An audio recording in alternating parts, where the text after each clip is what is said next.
Hello everyone, সবাই কেমন আছো? আশা করি সবাই ভালো আছো। তো অনেকদিন পর আবার একটা মিনি ব্লগ নিয়ে চলে আসলাম। এটা হচ্ছে রংদোলের দিন।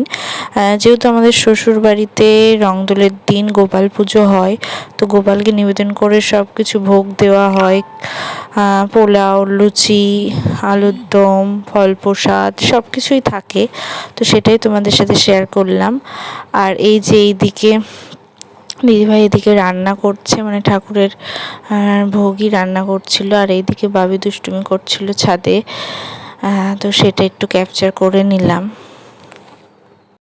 আমিও ছাদের মধ্যে ঘুরে ঘুরে বেড়াচ্ছিলাম, ওদের কাণ্ড কারখানা দেখছিলাম। ও ওখানে ঝোলার চেষ্টা করছে কিন্তু পাচ্ছে না, সেগুলোই আমি ভিডিও তুলছিলাম।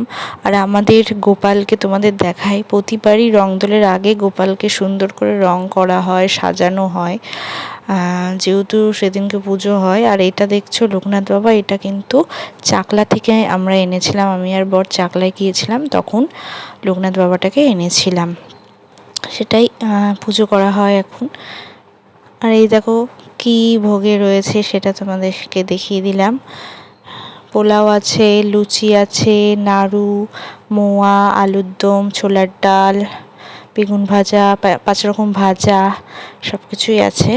তো রংদোলে এভাবেই সেদিন কাটলো। আর সেদিনকে যেহেতু চন্দ্রগ্রহণ ছিল, কোথাও বেরোয়নি বা রঙও খেলা হয়নি, বাড়িতেই ছিলাম সারাদিন। তো তোমাদের যদি ভিডিওটা ভালো লাগে লাইক কমেন্ট অবশ্যই করবা, আর অবশ্যই পাশে থেকো। ঠিক আছে, টাটা, ভালো থেকো সবাই। আবার নেক্সট কোনো ভিডিওতে চলে আসবো।